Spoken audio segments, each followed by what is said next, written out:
Well, here we are, left brain and right brain. I think you got that right. This actually takes a certain amount of courage on the part of Apple. This could be rather embarrassing. We're going to approach these commercials just as we do movies on our show. We flipped a coin in Chicago to see who would go first. We had an argument, of course, over who was going to flip the coin.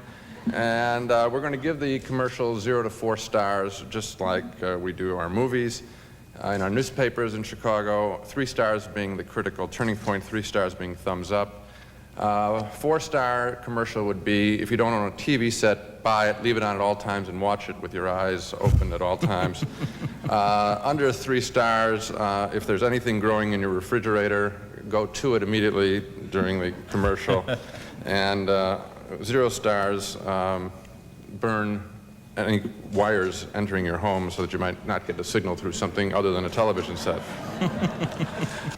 Roger did win the flip of the coin, that very important flip of the coin. And that's why, as you can see, I've gone first. Right. He now goes first, I'll reply, and then we'll knock around each commercial. Okay, I'm going to introduce the commercials that we review, then we'll look at them again briefly so you can see some of the things we're talking about, and then we'll come out and engage in a crosstalk. And I'm going to start with I believe the second commercial in the order that you saw them, the one where the images cut to the music of Teach Your Children Well, which must have been an expensive song to buy the rights to, but it was probably worth it because the people who are the right age to be the parents and teachers of the kids in that commercial are the same people who loved that song the first time around in the 1960s. They were into flower power then, they're yuppies now, and the music is a wonderfully subtle way, when you think about it, to get this kind of indirect message to them. Let's look at it again and then we'll discuss the visuals. Teach your children well, their skill will tell how life will go by, and show them their own dreams. The one they'll pick is the one they'll know by. Teach them how to think, teach them the things that they can live by, and show them how to grow, because they know how much they must try. Nothing's more important than teaching children well. That's why more schools teach on Apple than any other computer. So just look at them and sigh, and know they love you. Oh, well, how could you be against that commercial? I liked it. It made me feel good, although when I thought about it, I realized the images were not exactly startling in their originality. This is basically a very well-photographed montage of your standard teaching your children well images. The shot I liked the best was that one where the kids were all holding hands while they were going in parade past the exhibit in the Natural History Museum. Now, I've noticed that the only automobile ads I really pay close attention to are the ones for the car that I already own. I'm validating my decision by reading the ad that I bought the right car, and I imagine that to some degree this commercial is aimed at parents and schools that have decided to teach their children with apples.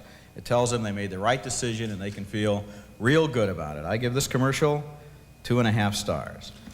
Well, we have our first disagreement. Of all the 10 spots, this is my favorite. As a father of 2 young daughters, this one really hit my heart. Terrific music. I thought the creative imagery was wonderful. I agree with Roger, that is the single best shot going by the exhibit. I remember all those times I went to the Museum of Natural History in Chicago and lost my lunch because I didn't want the food in the bag. I like the way they held up about to the 6th shot before showing a computer, then went away for 1 shot, then back for the computer. I thought that was proper editing and proper reinforcement. The ad does a lot of things well, I think.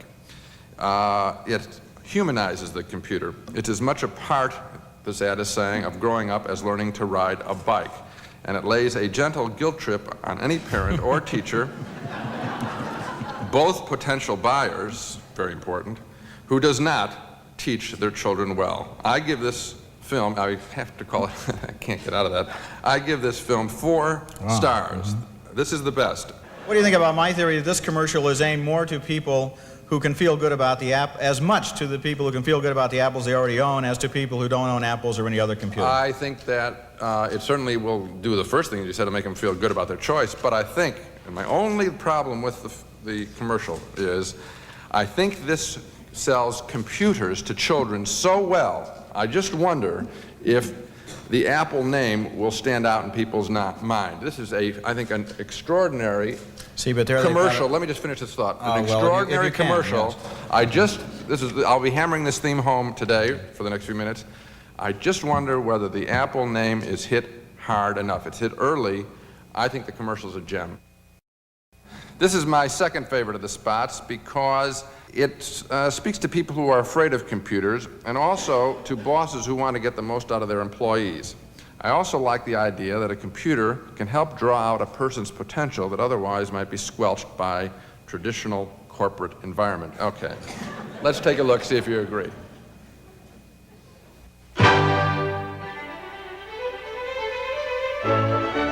Put Macintosh in the middle of your company, and some remarkable things start to happen. Those who shoot from the hip suddenly show signs of organization. And those who live by the book show glimmers of creativity. Ideas surface from people you thought had retired. Bill. Reports that could bore the dead sparkle with graphic clarity. Your 8th floor will actually communicate with your 7th. Presentations begin to border on the flamboyant. And your most tireless worker will actually have time to take an afternoon off. And a budding genius will be found where once a face was seen. That's very good. But not heard. Very good. And one by one, each and every person in your company will begin to discover the power of Macintosh. The power to be your best. You see how that one sings a little bit more with the announcer's voice. It's you almost want to, in the old ad lingo, stand up and salute. I think the vignettes are well chosen, from the turned-on old fogies to the turned-on young fogies. Rarely, I think, has there been better PR for computers in general. I give the spot 3.5 stars. I really do like it. Again, I wonder if it simply sells just computers or Macintoshes. If they were my spots, I'd put in that name recognition more. Why take a chance? I think it also has another piece of beautiful line, which is, a budding genius will be found where a face was seen but not heard, over that sweet kid's face. That's good writing and good casting. Whoever did that spot, I think they did a very fine job. 3.5 stars. Gene, from the time I've spent around advertising people, I think you're sounding more and more like their typical nightmare client who looks at the presentation and says, it's a good commercial, but I'd like my name to be mentioned another 17 times, perhaps every 2.5 seconds. Maybe you could just put the word Macintosh up there and keep it up for the whole time, flashing, lights around it. It worked with those little B's and little A's back from my childhood, you know. I remember. I love that sign out in front of your house, the Siskels, the Siskels.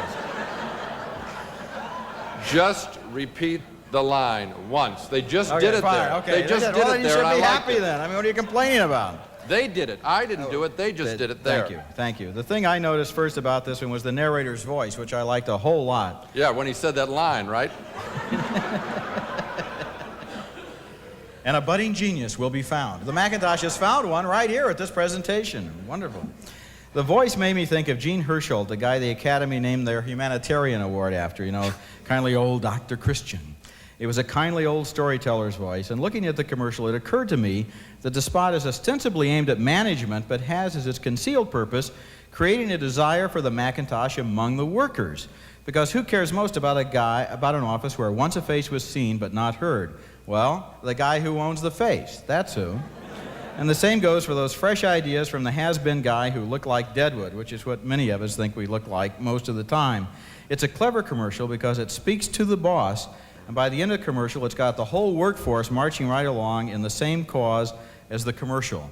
Also, the soundtrack, just by itself, if you listen very carefully, kindly old Dr. Herschel builds to kind of what is a climax for him, you know, because he's like this, so he can't get too, he's not Vince Scully, you know. And then he comes down half a note and says, and a budding genius will be found. And at that point, it's almost like music, because you're just right along with it. This is so wonderful, and the budding genius is sure to be me, you're thinking, as you watch the commercial. And so I give it 3.5 stars, too. I think it's very effective. One final note. I've given positive reviews, I realized, after I did all this, to all 5 of the spots that we've reviewed.